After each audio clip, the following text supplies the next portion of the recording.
Welcome back to D-Loney V8 Motorsports and Burns Brothers Performance. We are here for the update on the borrowed parts 57 Chevy.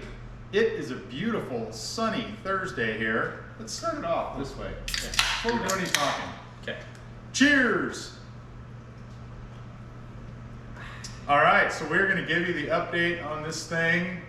George made a connection, and we actually just got off the phone with the guy who built this car.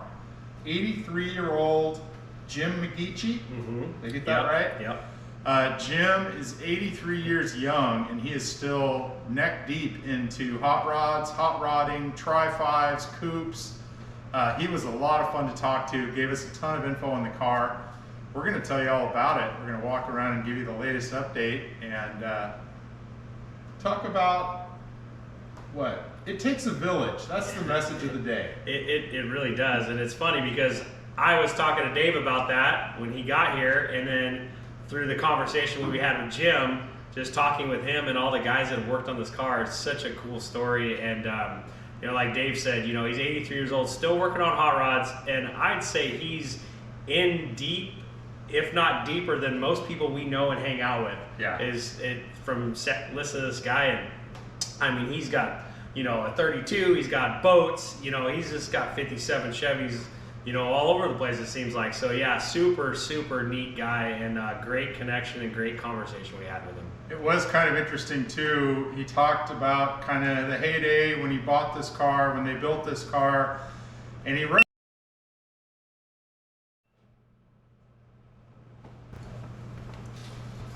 All right, well, forgive us. Tacking on to the end of this, we had technical difficulties with the GoPro SD card. It wasn't the beer. No, it wasn't the beer. No. No, we're solid. First one. So, but we were touching on Jim, and one of the things he referenced a number of times in the conversation was the enjoyment they had drinking beer. It was all about the beer. It was kind of less about the racing and more about the beer and socializing, it seems. And we can relate to that. Yeah. You know. Yeah. So that was pretty cool to hear him talk about. Oh yeah, there's sometimes we didn't care what we ran. We just wanted to know how much beer we could drink that day. So it has been said that, you know, going out early rounds isn't good, but you know, you get to have that ice cold beer on a hot day. You do get to be the first one to the beer cooler. Yep. Cheers. So yeah. We'll take you around this thing. Stay tuned. Okay, we are back taking a look at this gorgeous 57 Chevy called Borrowed Parts. Okay, now let's touch on that one right now. So we talked to Jim, the builder. The name Borrowed Parts. He talked about it. Was really, honestly, it was kind of cute. He talked about when they were kids, you know, hot rodding around. Anybody that had a part hanging on their wall they weren't using was pretty much up for grabs. Yeah. And I forget the exact wording, but he basically said, nobody bought and sold anything. If you had a buddy and they needed something and you had it hanging on your wall, it was fair game for them Yeah. to take it home. It went with them when they left, is what he said basically. Yep. And so that, he said that's where the name Borrowed Parts came from. So yeah, pretty cool. Yeah, good origin for that. And he also talked about the color on this thing. So the current color is silver. You said 72? 72 Ford pickup is what he said. Yep. The car was previously blue, like a Robin H. blue, he said. And he said when he first got the car, he painted it that blue because down at the paint shop, they had gallons of mixed match paint. It was like they'd mix it for a customer and it was the wrong color. I remember my dad telling me stories about that. And you'd go down there and you'd give him $10 or whatever for this mismatched gallon of paint. So that's where he came up with the blue. And he said it wasn't painted very long blue, and then he was at the Portland swap meet and saw this front end for sale at the Portland swap meet. And he paid how much for it, Dave? $42. So yeah, so he pays $42 for a fiberglass 57 Chevy front end. Brought it home, sold all the metal off the front of the car, and then it sounds like it just snowballed from there. He ended up getting fiberglass doors, which were hardwood, he said. Yep. And then the deck lid. So pretty cool how it evolved into a race car and made it, you know, almost all glass. It's steel roof and quarters as they call it now. So. Yep. He talked about having major difficulty fitting these doors. I think George can relate. He did a little adjusting on these. Yeah, the door itself, I mean, it doesn't fit the whole perfect. You got to remember these doors are probably, what, 40 some years old at this point, you know? So the door did hang up when you opened it. But it's better now. Had to do a little massaging. Did put new side windows in the doors, and it's kind of a cool story. The pieces that were in here, I thought they were Lex-Ann.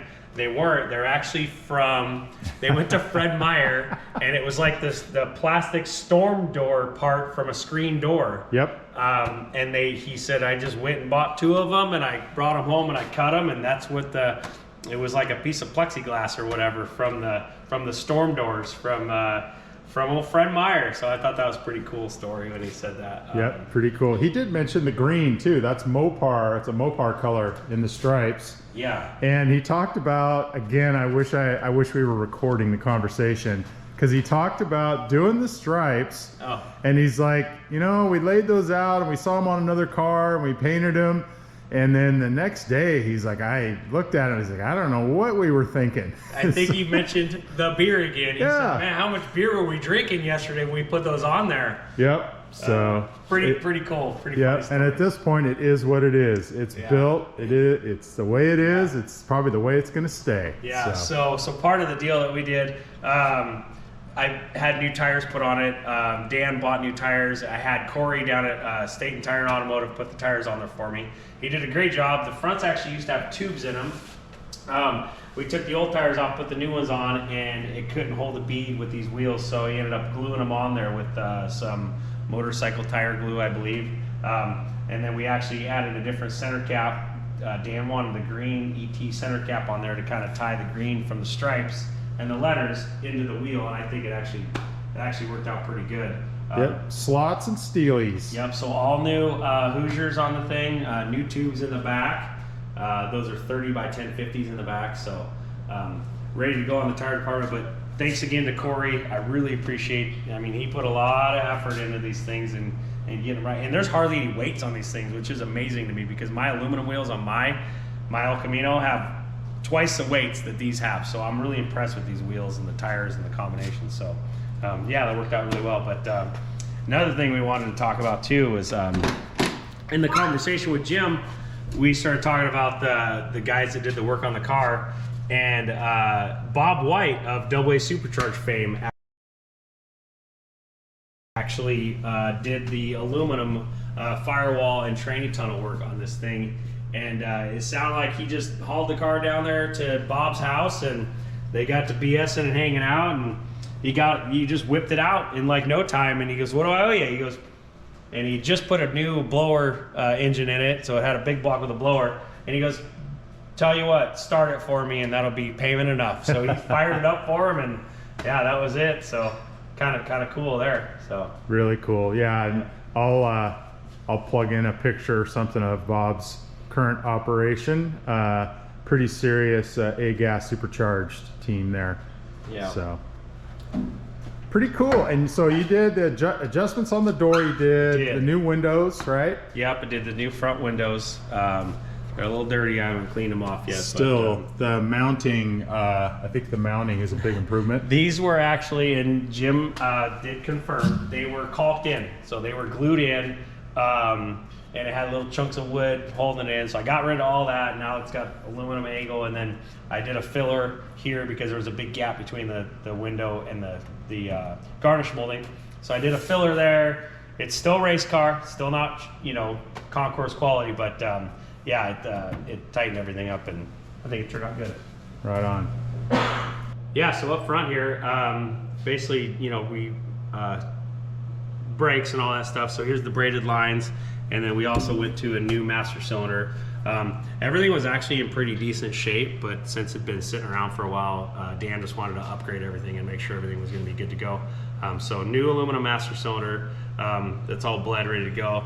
And then did have to finish mounting the alternator and wire it. So got a new belt on there, and so it's all wired straight to the battery. So now when you kill the car off the battery switch, it actually will shut the car off and not stay running like some cars do. So yeah, all buttoned up here and ready to go to the alignment shop. Go see Jeff. Right on. So, all right, thanks, George. Yep. All right, so we did all new brakes on this thing. Starting with the front, I had Marty Mack turn the rotors and the drums, so I appreciate Marty for doing that. And then put all new ball joints in it, new inner and outer tie rod ends.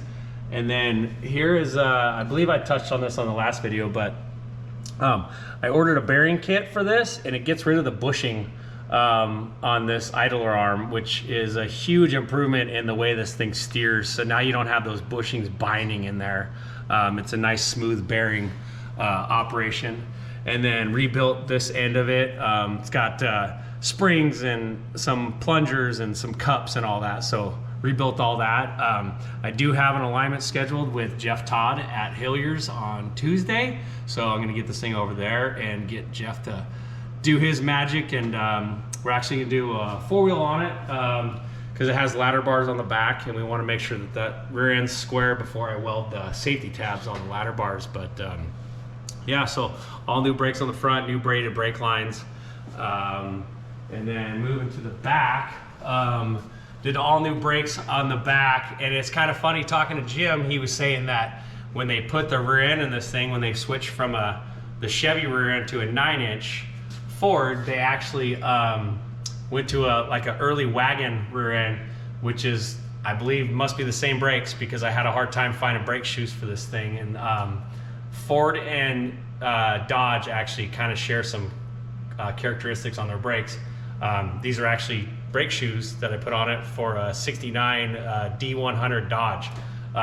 So kind of funny how that all played out, and then listening to him talk about that story.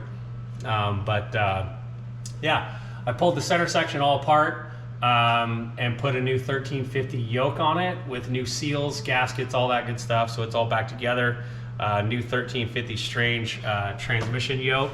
And then I had my buddies over at Driveline Services of Portland do this 3.5-inch driveline with solid 1350 joints. I can't say enough good about those guys doing these drivelines for me. This is the third one I've personally had done, and I've sent tons of people to those guys.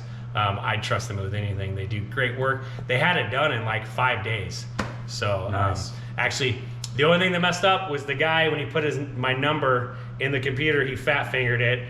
And when they went to call me last week, they called the wrong number, which was fine. I wasn't, I didn't need the driveline right away anyway. But when I called her, she's like, "Oh no, it's been done since last week." So yeah, they whipped it right out, got it done. And then so to finish up the back brakes, it had a rubber hose on the back here for the brake line.